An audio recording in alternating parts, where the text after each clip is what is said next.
Everyone, welcome to way to officer. I hope you all are doing well.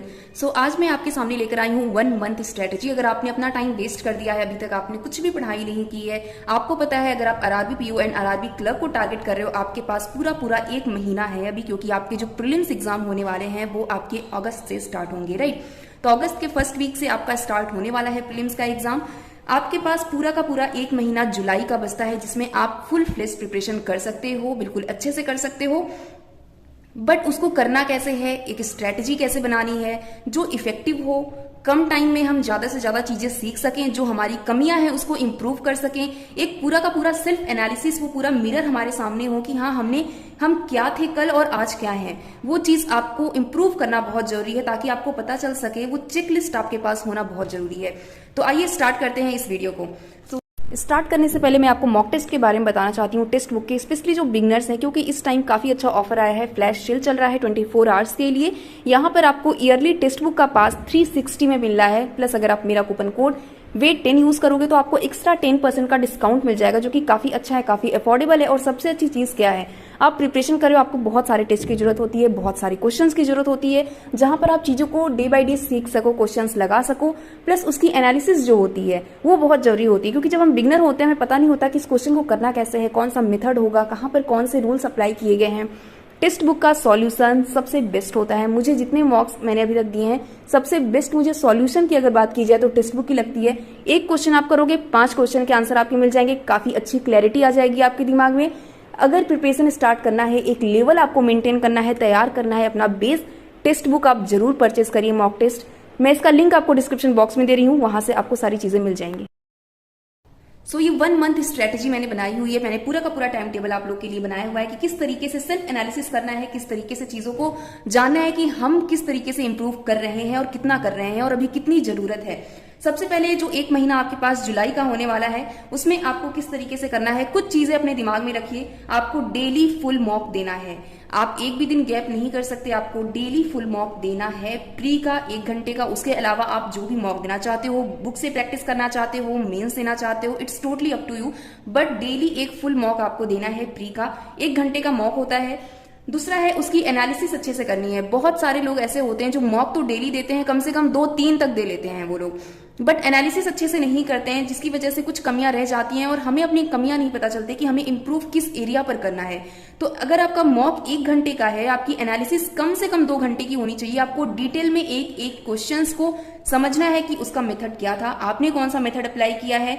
अगर botany stream के question आए हैं, आपने किस मेथड से किया, उसने किस मेथड से किया है। क्या करना है, पहला तो आपका कॉन्सेप्ट, आपने कॉन्सेप्ट को देखना है कि किस टॉपिक में आप वीक हो, किस टॉपिक में आप स्ट्रांग हो, उसे आपको नोट करना है एक जगह। क्वांट का अलग नोट करना, रीजनिंग का अलग नोट करना। दूसरा आपको देखना है आपकी स्पीड क्वांट में कहां पर अच्छी है, like simplification, approximation, quadratic, number series, इसमें आप किस तरीके से आप परफॉर्म कर रहे हो, और जो अर्थमेटिक के सेक्शन है उसमें आप कैसे कर रहे हो, डीआई में आप किस तरीके से परफॉर्म कर रहे हो, जो वहां पर टाइम लिख के आता है कि इतने सेकंड में आपने इस क्वेश्चन को किया, तो वो एनालिसिस करना बहुत जरूरी है, ठीक है, उसको भी आप नोट करना। इसी तरीके से रीजनिंग में भी अपने टाइम को नोट करना है, अपनी स्पीड को नोट करना है। दूसरा है एक्यूरेसी, आपकी एक्यूरेसी कितनी है ये नोट करना बहुत जरूरी है, इसकी एनालिसिस करना बहुत जरूरी है। एक्यूरेसी किस तरीके से आपको देखना है, आप लीजिए आपने डीआई की है, डीआई में आपकी एक्यूरेसी नहीं आई, आपने 2 क्वेश्चन गलत कर दिए, आपको ये देखना है कि क्या वो डीआई आपकी एक्यूरेसी आपकी घबराहट या फिर आपने जल्दबाजी में गलत की है, या फिर कॉन्सेप्ट न क्लियर होने की वजह से आपकी एक्यूरेसी खराब हुई है। तो इन 2 चीजों में फर्क होता है। अगर कॉन्सेप्ट न क्लियर होने की वजह से एक्यूरेसी खराब हुई है तो आपको अपने कॉन्सेप्ट पर वर्क करने की जरूरत है, और अगर घबराहट में, जल्दबाजी में आकर आपने खराब किया है अपनी एक्यूरेसी, तो आपको अपने ऊपर वर्क करने की जरूरत है। आपको एक टाइम मैनेज करने की जरूरत है कि आप जब मॉक टेस्ट दे रहे हो तो आपको कितना काम रहना है, कहां पर आपको ज्यादा टाइम देना है, किस क्वेश्चन पर कम टाइम देना है, किस क्वेश्चन को पहले करना है, किसको बाद में करना है। तो ये पूरा का पूरा टाइम मैनेजमेंट होना बहुत जरूरी है। और ये कैसे होगा, जैसे जैसे आप डेली मॉक देते जाओगे, सेल्फ एनालिसिस करते जाओगे, वो इंप्रूवमेंट आपके अंदर आती जाएगी, ठीक है। दूसरा है करंट अफेयर्स। करंट अफेयर्स को नहीं छोड़ना है, क्योंकि ये बहुत से लोग सोच लेते हैं कि प्री का 1 महीना बचा है तो चलो अब करंट अफेयर बाद में करेंगे, प्री के बाद, बट ये नहीं करना है। बहुत टाइम है आपके पास, पूरा का पूरा दिन पड़ा हुआ है। करंट अफेयर के लिए 2 घंटे तो एटलीस्ट आपको निकालने ही है। अगर आप वर्किंग हैं, अगर आप नॉन वर्किंग हैं तो फिर आप तो आराम से निकाल सकते हो 2-3 घंटे, जितने भी आप करना चाहते हो, जिस तरीके का आपका रिवीजन बचा हुआ है, जैसे करना चाहते हो, बट करंट अफेयर को आपको टाइम देना है। दूसरा है आपको अपने वीक टॉपिक पर वर्क करना है। जैसे मैंने आपको कहा कि आपको नोट करते जाना है, आपने जो मॉक दिया उसकी एनालिसिस की, आपने अपने weak point, strong point note किए, आपको अपने वीक पॉइंट कौन कौन से लगते हैं क्वांट में एंड रीजनिंग पर, उस पर वर्क करना है नेक्स्ट डे। ओके तो ये चीज है। जैसे मान लीजिए आपका परसेंटेज का क्वेश्चन गलत हुआ तो आपको परसेंटेज टॉपिक पढ़ना है, उसको एक बार अच्छे से कॉन्सेप्ट को क्लियर करना है, फिर उसके क्वेश्चंस लगाने हैं, और फिर जब दूसरे दिन मॉक दोगे तो ये देखना है कि क्या उससे क्वेश्चन अभी भी गलत हो रहे हैं। ओके तो इस तरीके से करना है। और दूसरा है कि अगर आप ये डेली प्रैक्टिस करोगे तो धीरे धीरे चीजें इंप्रूव होती जाएंगी। बट ये करना कैसे, बहुत से लोग बताते हैं कि ये करना है, वो करना है, वो करना है, हमें भी पता होता है कहीं ना कहीं कि ये चीजें करनी चाहिए, बट करना कैसे। एक दिन हम टू डू लिस्ट बनाते हैं, दूसरे दिन नहीं बन पाती है, चीजें सही नहीं हो पाती हैं। किस तरीके से सेल्फ इंप्रूवमेंट करना है, किस तरीके से खुद की एनालिसिस करनी है कि आप कितने रेगुलर हो, कितने पर्टिकुलर हो किसी चीज को लेकर, और कितने सीरियस हो अपने एग्जाम की प्रिपरेशन को लेकर। ओके सबसे पहले आपको अपना चेकलिस्ट बनाना है। चेकलिस्ट बोलो, टू डू लिस्ट बोलो, जो भी बोलो, बट आपको इस तरीके का एक चेकलिस्ट आपको बनाना है। चेकलिस्ट मैं इसलिए कह रही हूं क्योंकि मैं आपको बताती हूं आगे। जैसे मैंने यहाँ पर डेट लिख दिया, क्वांट लिख दिया, reasoning, current affair and daily mock checklist. Okay यहाँ पर आपके पास कोई भी कॉपी होगी, आपके पास डायरी होगी, आपके पास लैपटॉप होगा या टैब होगा, जो भी आपके पास चीजें हैं, वहां पर आपको इस तरीके का एक चेकलिस्ट बना लेना है। जैसे मैंने यहाँ पर बनाया है 1 जुलाई, 2nd, 3rd, 4th, 5th, 6th, 7th, 8th to 31 जुलाई तक मैंने इस तरीके से बना लिया है। तो आपको भी एक जगह इस तरीके से बनाकर रख लेना है। उसके बाद मैंने यहाँ पर लिखा है, मैंने आरआरबी पीओ एंड क्लर्क को टारगेट करके ये चेकलिस्ट बनाया हुआ है। अगर आप एसबीआई पीओ या फिर आईपीएस पीओ को टारगेट कर रहे हो, आरआरबी को नहीं कर रहे हो, तो फिर आप यहाँ पर इंग्लिश भी ऐड कर सकते हो, बिकॉज उसमें प्री में इंग्लिश आती है, राइट। दूसरा है क्वांट लिखा मैंने, रीजनिंग लिखा, current affairs and daily mock, ये आपको डेली बेसिस पर करना है। फिर मैंने सपोज मैंने कोई टॉपिक लिख दिया, जैसे मैंने लिखा कि मुझे 1 जुलाई को परसेंटेज टॉपिक पढ़ना है, उसके क्वेश्चन लगाने हैं। रीजनिंग में मुझे सिलॉक्स के कॉन्सेप्ट क्लियर करने हैं, उसके क्वेश्चन लगाने हैं। एंड करंट अफेयर मैंने लिख दिया, जून का फर्स्ट वीक मैंने पूरा रिवीजन करना है मुझे। और डेली मॉक मुझे एक फुल मॉक देना है, प्लस उसकी 2 घंटे की एनालिसिस करनी है।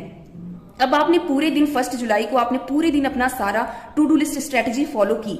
कभी कभी क्या होता है कि हम लोग स्ट्रेटेजी फॉलो नहीं कर पाते हैं, कुछ चीजें फॉलो नहीं हो पाती। लाइक क्वांट किया तो रीजनिंग छूट गया, रीजनिंग किया क्वांट छूट गया, या फिर करंट अफेयर छूट गया, और फिर दूसरे दिन हम भूल जाते हैं। हमें लगता है कि चलो आज कर लेंगे या फिर कल कर लेंगे, कोई दिक्कत नहीं है।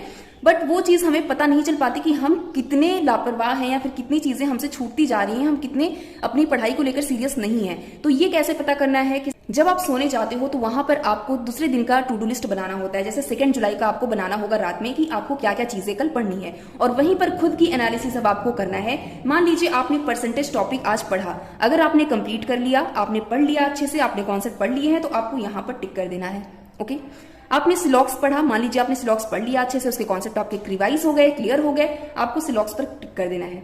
जून फर्स्ट वीक मान लीजिए आपने नहीं पढ़ा, ठीक है, मान लीजिए आप किसी काम में बिजी हो गए या फिर आपका मन नहीं किया, आप नहीं पढ़े, आपको यहाँ पर क्रॉस लगाना है। ओके और इसी तरीके से 1 फुल मॉक और एनालिसिस अगर आपने अच्छे से की है, आप सेटिस्फाई हो अपने परफॉर्मेंस से, आपने अच्छे से, आपको लगता है कि आपने अपना काम अच्छे से किया है, तो यहाँ पर आपको टिक लगाना है। तो इस तरीके से करते करते आपको डेली, आपको बिल्कुल यहाँ पर ऑनेस्ट रहना है। आप टू डू लिस्ट फॉलो कर रहे हो नहीं कर रहे हो, आपको बिल्कुल ऑनेस्ट रहना है। मान लीजिए किसी दिन आपने बिल्कुल पढ़ाई नहीं की, आपको यहाँ पर पूरा क्रॉस लगाना है, ठीक है। इससे हमें पता चलेगा कि हम कितने ज्यादा सीरियस हैं, कितने लापरवाह हो चुके हैं, या फिर कितनी गलतियां कर रहे हैं अपनी प्रिपरेशन को लेकर इस टफ टाइम में, जो कि इस तरीके का कंपटीशन, ऐसा माहौल बना हुआ है हमारे देश में जहां पर नौकरी पाना बहुत बड़ी समस्या बन चुकी है। यहां पर भी अगर हम इस तरीके की लापरवाही करेंगे तो वो सेल्फ एनालिसिस मिलना हमें बहुत जरूरी है, और ये इसी तरीके से आपको मिल सकता है। डेली आपको इस तरीके से करना है। डेली आपको रात में अपना टू डू लिस्ट बनाकर रख लेना है अगले दिन के लिए, और उसी दिन आपको अपना चेक लिस्ट करना है, सेल्फ एनालिसिस करना है। इससे क्या होगा, आप जब नहीं करोगे, मान लीजिए एक दिन आपको लगा चलो ठीक है कल कर लूंगा, दूसरे दिन लगा चलो ठीक है कल कर लूंगा, जब आप तीसरे दिन चौथे दिन ये चीज करोगे और आप देखोगे कि आपके टू डू लिस्ट में पूरा क्रॉस बना हुआ है, तो आपको खुद ये चीज एम्बैरेस फील होगी कि यार मैं कितना लापरवाह हूं या फिर मैं कितना टाइम वेस्ट कर रहा हूं अपना, राइट। वो चीजें आपको सेल्फ एनालिसिस दिखाएगी। और यहीं पर अगर आपके पूरे टू डू में पूरा चेकलिस्ट लगा हुआ है बिल्कुल, तब ये आपको शो करेगा कि आप कितने सीरियस और कितना अच्छा परफॉर्म कर रहे हो। आपको मोटिवेशन मिलेगा कि आप और भी अच्छा परफॉर्म करो, एक भी दिन आपका क्रॉस न लगे। उससे क्या होगा, धीरे धीरे जब आप चीजें इंप्रूव करते जाओगे, डेली पढ़ते जाओगे और मेहनत करोगे, इस तरीके से अपने कमियों को दूर करोगे, जब आप 31st डे आओगे और आपका पूरे पर टिक लगा होगा हर जगह, उसके बाद आपको सेल्फ एनालिसिस करनी है, जैसे मैंने ये बनाया हुआ है। क्वांट, रीजनिंग, करंट, ठीक है, यहाँ पर मॉक टेस्ट आपने जो दिया, फिर आपकी speed, accuracy, concept, score and ready, इस तरीके से आपको करके रख लेना है। आप चाहो तो स्क्रीनशॉट ले लो, इसका यहाँ पर है पूरा। इस तरीके से करके रखना क्यों है मैं बता रही हूँ। क्वांट में आपको सेल्फ एनालिसिस में क्या करना है, आपने ये जो पूरे दिन क्वांट पढ़ा है 1 जुलाई से लेकर 31 जुलाई तक आपने जो क्वांट पढ़ा है, अगर आपने पूरा चेकलिस्ट फुल किया हुआ है, आपने हर दिन पढ़ा है, तो यहाँ पर आपको देना है 10 out of 10। ओके आपको 10 आउट ऑफ 10 देना है कि आपने पूरा चीजें कॉन्सेप्ट क्लियर किया है। और अगर आपको लगता है कि अभी आपको और इंप्रूवमेंट की जरूरत है तो यहाँ पर आप लिख सकते हो कि आपको इंप्रूवमेंट की अभी जरूरत है, थोड़ा चीजों पर वर्क करने की जरूरत है। बट ट्रस्ट में अगर आप 31 दिन इस तरीके से टू डू फॉलो करते हो तो आपको बहुत ही कम मेहनत की जरूरत पड़ेगी आगे, मुझे जहां तक लगता है, और आपके एग्जाम के लिए आप बिल्कुल पूरी तरीके से रेडी होगे। बट वहीं पर अगर आपने क्रॉस किया हुआ है, तो भी यहां पर लिखना है कि आपने क्वांट में अच्छे से फॉलो नहीं किया है और आपको अभी बहुत इंप्रूवमेंट की जरूरत है, आपको रेगुलर होने की जरूरत है, आपको पूरा सेल्फ एनालिसिस लिखना है अपना, ताकि आपको पता चले कि आप खुद कहां पर स्टैंड कर रहे हो। इसी तरीके से रीजनिंग में आपको लिखना है, आपको करंट में लिखना है कि आपने करंट कितना पढ़ा, कितने वीक के करंट, कितने मंथ के करंट आपके तैयार हो गए हैं पूरे एक महीने में और कितना बचा है, यहां पर आपको लिखना है। मॉक टेस्ट में क्या आपने पूरे 31 दिन आपने मॉक दिया है अच्छे से, क्या पूरे 31 दिन आपने एनालिसिस की है? अगर की है तो आप बिल्कुल रेडी हो, ट्रस्ट में। अगर आपने नहीं की है, आपको कितने मॉक देने की जरूरत है, कितनी एनालिसिस करने की जरूरत है, ये आपको खुद पता चल जाएगा और आप खुद लिखोगे वहां पर, ठीक है। स्पीड आपने पूरे 31 दिन मॉक लगाया, आपने एनालिसिस की, आपको पता होगा कि आपको अभी स्पीड पर वर्क करने की जरूरत है या फिर आपकी स्पीड बिल्कुल सही है। आपको यहां पर लिखना है कि आपकी स्पीड, आपको क्या लगता है कि आपकी स्पीड अब कितनी है। दूसरा एक्यूरेसी, आपकी एक्यूरेसी कितनी लग रही है आपको, क्या आपकी मॉक में जो 1 जुलाई को आपकी एक्यूरेसी जितने क्वेश्चन गलत हो रहे थे, क्या 31 जुलाई को भी उतने ही क्वेश्चन गलत हो रहे थे आपके? ये पूरी चीजें आपको ध्यान में देनी है। तीसरा है कॉन्सेप्ट, आपके जो कॉन्सेप्ट क्लियर नहीं थे 1 जुलाई को, क्या 31 जुलाई को भी वही सिचुएशन थी अगर आपने पूरा मॉक अच्छे से दिया तो? अगर आपने मॉक अच्छे से नहीं दिया, आपके कॉन्सेप्ट नहीं क्लियर है तो भी आपको लिखना है, अगर आपके क्लियर है तो भी आपको लिखना है। यहाँ पर स्कोर, क्या आपने जो 31 जुलाई को दिया स्कोर, क्या वो बेटर था आपके 1 जुलाई के स्कोर से? ये चीजें आपको पूरी लिखनी है और फिर आपको एक self analysis, self reality check मिलेगा कि यस आप कहां पर स्टैंड कर रहे हो, कहां कितनी आपने इंप्रूवमेंट की है। और अगर आप रेडी हो तो आपको यहां पर टिक करना है, अगर आप रेडी नहीं हो तो यहां पर क्रॉस करना है। इससे आपको पता चलेगा कि आप कहां पर हो और आप अपने एग्जाम के लिए, अब मेंस के लिए बिल्कुल रेडी हो, आप प्री क्वालिफाई कर सकते हो डेफिनेटली। तो इस तरीके से आपको करना है। तो आप खुद सोच सकते हैं कि आपको यहां पर क्या पॉजिटिव लिखना है या फिर नेगेटिव लिखना है। अगर यहां पर आपको ये बेस्ट ऑफ लक वाली सिचुएशन पर आना है कि yes you are ready, yes I am ready, तो यहां पर आपको पूरा का पूरा पॉजिटिव आपको रहना पड़ेगा, पूरा पॉजिटिव फील करना पड़ेगा। अगर आपको यहां पर नेगेटिव हो रहा है, डिमोटिवेट होना है, निराश होना है, तो आपको यहां पर क्रॉस करना होगा, जो कोई नहीं चाहता है करना, राइट। तो ये आपके ऊपर डिपेंड करता है कि आप किस तरीके से अपनी चेकलिस्ट बनाते हो, किस तरीके से सेल्फ एनालिसिस करते हो। अगर आप 31 डे 31 दिन आपने ये चीजें कर ली अच्छे से, ट्रस्ट में आप बहुत अच्छे लेवल पर होगे और आपके आगे आने वाले जितने भी एग्जाम्स हैं, आपने अगर 31 दिन ये चीजें कर ली तो आगे भी आपकी ये हैबिट में आ जाएगी और आगे आने वाले जितने एग्जाम्स हैं आप कोई ना कोई एग्जाम तो बहुत अच्छा क्वालिफाई करोगे, कोई बड़ा एग्जाम क्वालिफाई कर सकते हो आपकी अगर ये हैबिट में आ गई तो। और ये चीजें बहुत ही ज्यादा आपको काम करने वाली हैं एंड मुझे लगता है कि इस तरीके से आपको वर्क करने की जरूरत है, चाहे आप बिगनर हो या फिर ऑलरेडी प्रिपेयरिंग हो, किसी भी एग्जाम की प्रिपरेशन कर रहे हो। मैं खुद इसे अप्लाई कर रही हूँ एंड आप भी इसे अप्लाई करना, आपको पॉजिटिव रिस्पॉन्स मिलेगा, बहुत ही अच्छा रिजल्ट मिलेगा आपको। एंड बिल्कुल फोकस होकर, कॉन्फिडेंट होकर चीजें करते जाओ, अपना काम करते जाओ एंड बिल्कुल ऑनेस्ट होकर काम करो। अगर आपने किया है तो टिक करो, नहीं किया है तो क्रॉस करो।